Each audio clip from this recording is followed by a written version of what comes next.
Hello, welcome back to another episode of the Fortnightly Cables to Clouds news podcast, where Tim and I basically go through a couple of the news articles that have come out over the last 2 weeks and discuss them.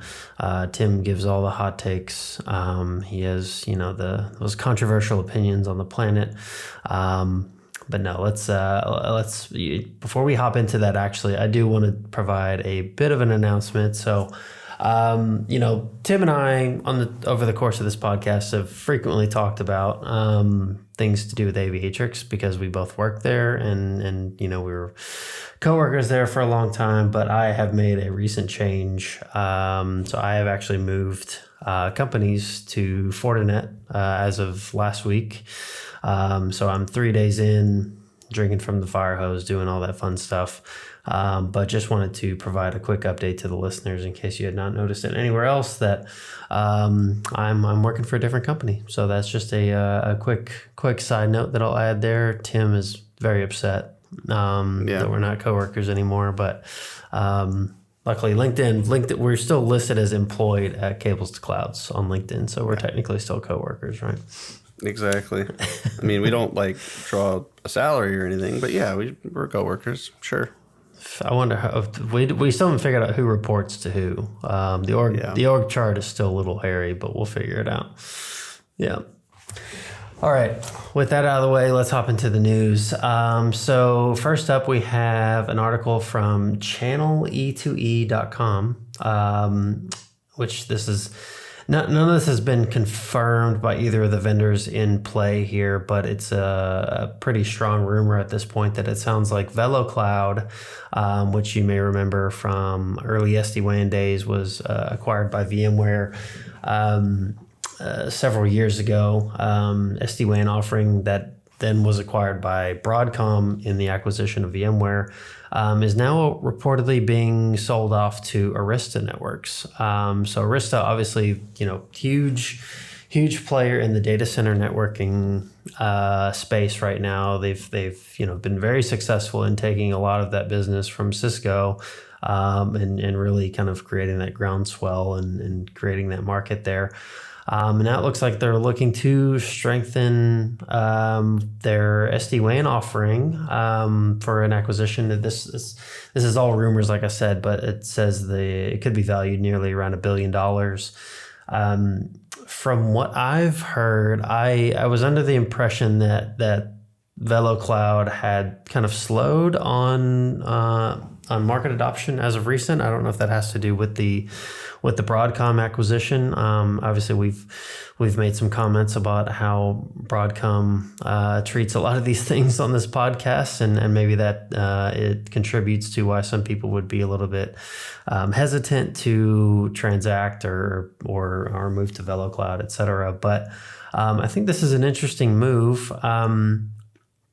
It looks like Broadcom is kind of selling off pieces of the business that it doesn't find.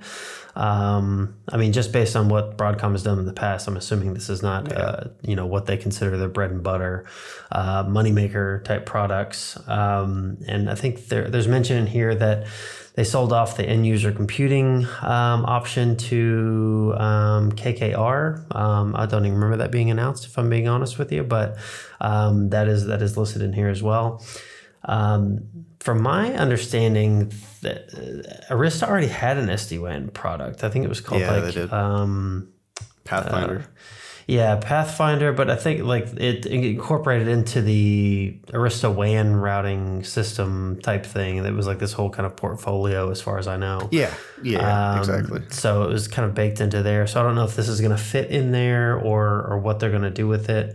But quite an interesting move. I don't know if this is going to be kind of the next evolution for VeloCloud or maybe the end of days for VeloCloud. But I don't know. What do you think, Tim?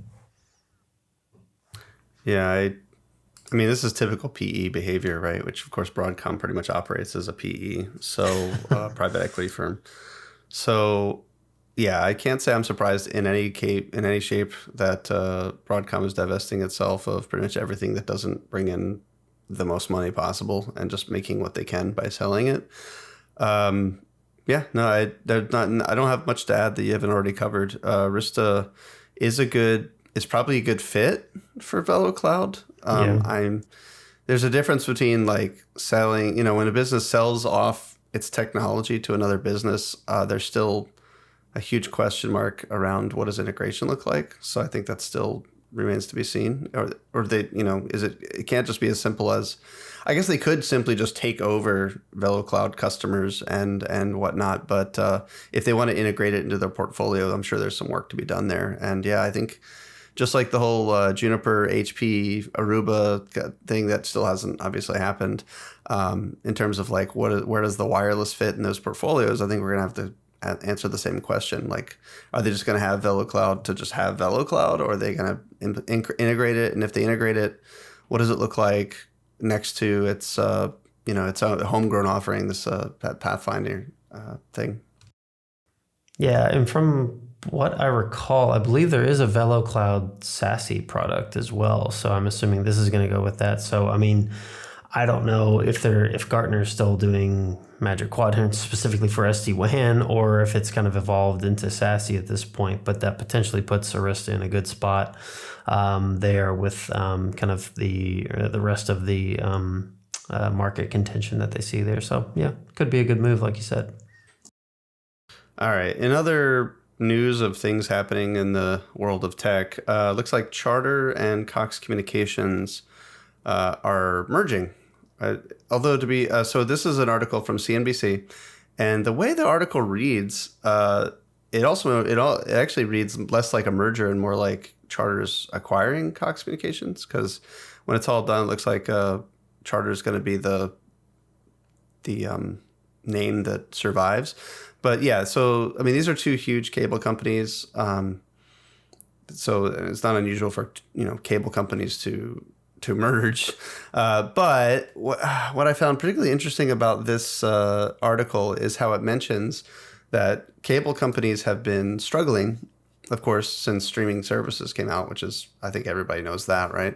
And so the big part of their survival technique, if you will, is to roll in wireless. So they've added like wireless services. I'm sure by now everybody probably in America has gotten their cable company, a cable company calling them to say they have wireless services. So like the big three for cable has always been like television, internet, of course, and then finally wireless services. So in this case, it mentions that that's part of what's fueling the merger is that they're both kind of just trying to stay essentially relevant and merge it together. What I find interesting is that this isn't getting the same scrutiny that some of the other large mergers are.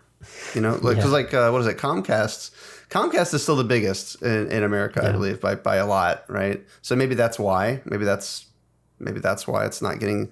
But there's so many other acquisitions out there that are like, there's a Verizon one out there that as well. What were they going to buy? Frontier. They're going to buy Frontier. Right. And that still hasn't gone through. So I don't know if this is political. Because they're being investigated for DEI practices. Yeah, it says that. So if they're currently being investigated for DEI, does that mean they had it? Yeah, I don't know. Or they didn't have it? So anyway, there's Charter also recently acquired a completely different cable company. So I think we're getting into the mega consolidation wars now, where everything's gonna get mega consolidated. But anyway, this isn't. I don't know. I don't think there's a lot to say to this other than just to point out the decreasing relevance of cable, but the increasing conglomeration of big companies in the U.S. I don't know. How's it like? What do you think down there in the Underland? Well, yeah, I mean, things definitely operate a bit different down here. There's only probably a handful of major kind of commercial ISPs that you can choose from, but there's also the NBN network, National Broadband Network. But this one does hit a little close to home for me because Charter was like the first job that I had in the technology sector. So like, so I worked at a call center.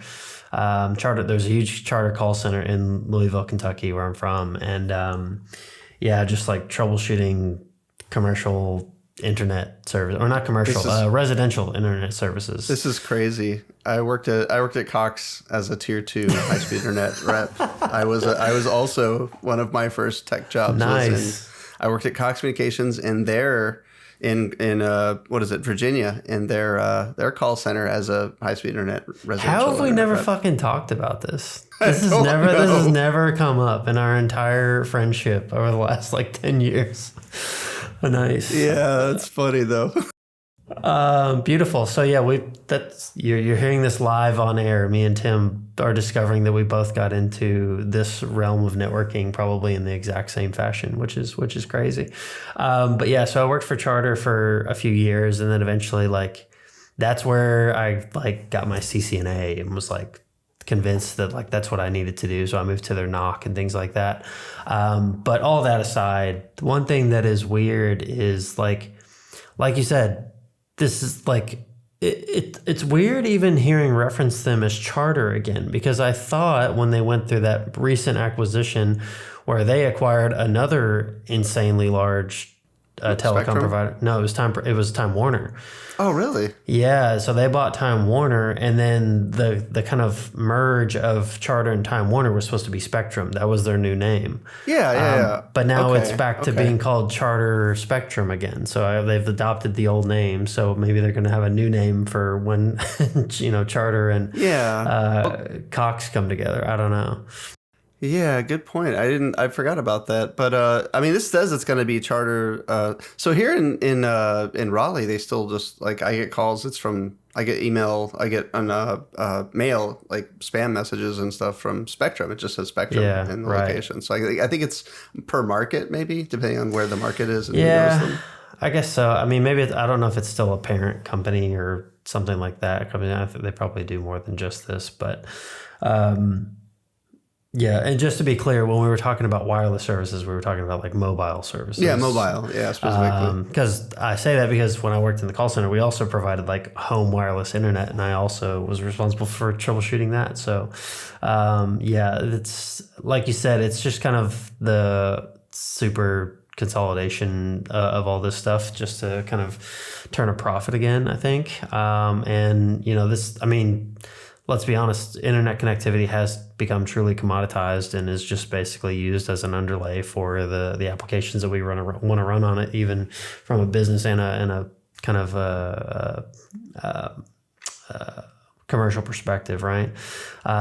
So yeah, it's crazy. Eventually, there's just going to be one, right? They're all going to merge into one. Megacorps. Right? Yeah, exactly.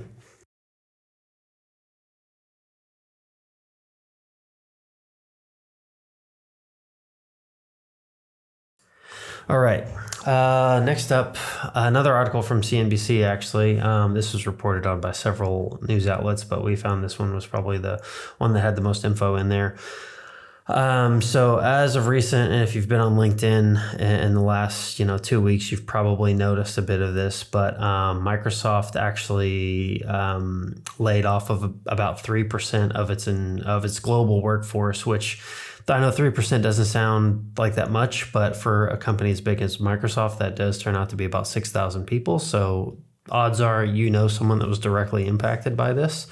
So it's funny because this comes like directly on the heels of their, kind of Q1 reports coming out saying that they reported better than expected results with $25.8 billion in quarterly income for the quarterly.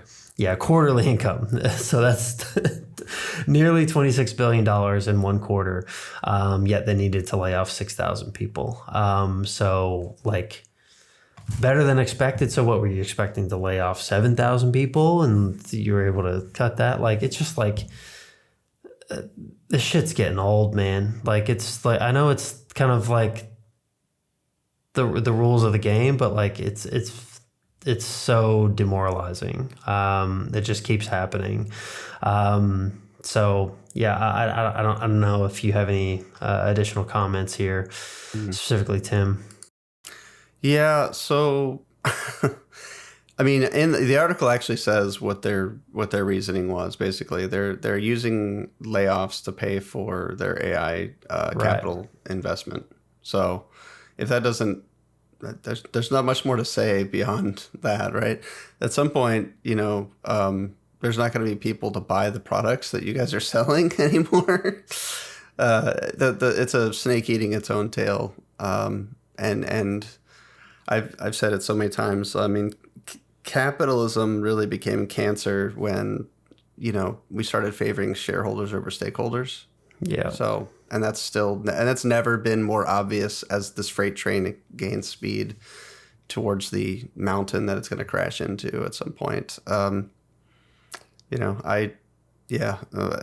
Best of luck to everyone, of course, that's been laid off. I mean, God knows they're in a line with 100,000 other people and 100,000 more to come. Because this thing mentions specifically that, or maybe it was either this one or a different one. There's another article I was reading that was saying that they're eyeing more, like they're thinking to pay every year. They're going to have to lay off like 10,000 more people to pay for their expansion into AI. Yeah. Which just says volumes, really. It's insane. As they post quarterly profits that are record. The thing is, like, AI, I mean, we've said it a few times before, like AI is still this thing where like no one is making huge profits on this yet. Like, there's no money being made on it. They're hedging their bets early enough to say like, oh, well, we need to keep laying off thousands and thousands of people every year to pump money into this. It's like that, like, I have to assume that the executives are doing some kind of, Charlie Day type math to figure out all this shit, like how it's going to turn a profit. But like, that just seems so unnecessary at this point when you're making that much money already. It's crazy. I think they're just jerked around. I think they're getting jerked around by shareholders that are asking them, what are you doing to capitalize on AI? And so they feel compelled to do something. I don't know that there's an actual payoff at the end of this that's going to be significant to what they're going to expend to get to it, right? So 100%. Anyway, yeah. All right, let's close this out. Let's close this out. So one more article. Honestly, it's a fairly short one anyway. So Microsoft has decided to offer rival AI models from inside its own data center. So it's launching an AI coding agent, another one, basically.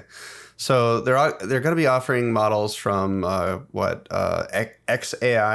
wink, wink, Grok or whatever, and from Meta, so Olama, and European startups Mistral and Black Forest Labs, hosted in its own data centers. So this is obviously different than traditional marketplace type offers, but yeah. So and then they unveiled a new artificial intelligence tool designed to complete software coding tasks on its own. So agent, basically, like software, different than Copilot, where you're coding and Copilot is telling you like what you're doing wrong and what an idiot you are and here's what you should change. This is straight up, give it a task and it'll go build the software for you from scratch. It's agentic in some way. It's unclear yet from the article exactly like where the line is basically between how agentic it is, or is it an actual agent? And if it is an agent, like what tooling is it going to use? So it doesn't go into that, but basically that's the difference, is that this is something that's going to build software for you versus you are building software and AI is coaching you or helping you clean it up. So, so the article specifically mentions like GitHub Copilot feature is a coding agent, an AI tool designed to help developers with coding tasks. Now it's weird because I thought an agent was specifically autonomous, like to some degree would go out and do things on its own. But this article, I don't know if this article, I mean, this is from CNBC, right? So maybe, or Reuters. This one's from Reuters. I apologize. This article's from Reuters. So I don't know if that's a interpretation by the people writing the article or if I've got that wrong. So anyway. And OpenAI released a preview of a similar agent it's calling Codex. So there's good, everybody's stomping on each other now with this stuff as we race towards agents. And man, I don't know.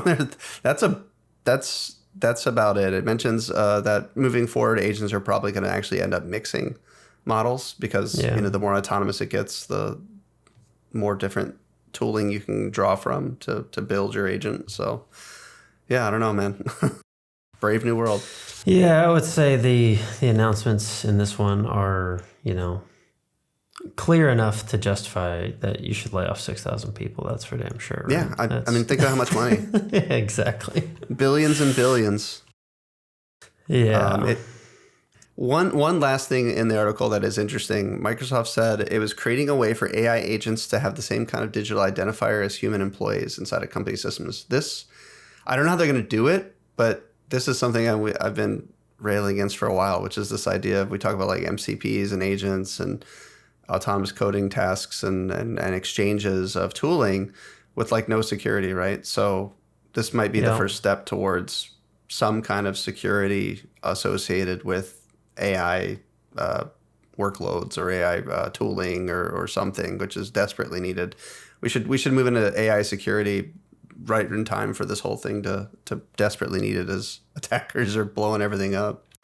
Yeah, that line also jumped out to me. The same kind of digital identifier as a human employee. That like just immediately sends off like so many like security red flags in your mind, right? It's like, what does that mean? Like you're gonna sit there, like, are they gonna do 2FA? Like are you gonna sit there just be like hitting approve and whatever on your Microsoft Authenticator? Like, no, they're gonna give him a CAPTCHA.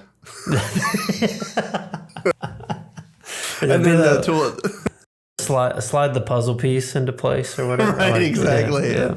And then the agent will be completely powerless. Yeah, right, exactly. So yeah, I don't know how you do that. But I mean, not to say that innovation can't come along and do something cool, but like, I don't know. It seems like a lot of these constructs are put in place to disallow stuff like this, either be someone else or something digital acting on a behalf in a malicious manner. I just don't see how they can disseminate what's good, what's bad at this point. Like you said, with the lack of security controls that are there already. So, I think if you have security in mind, you're probably not going to be jumping on this type of thing this early.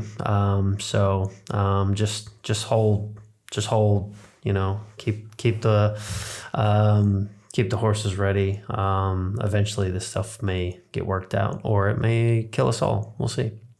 Yeah, just the good news is you only have to wait for probably another 20, 30, 40,000 layoffs before we get to the point where this will be fine.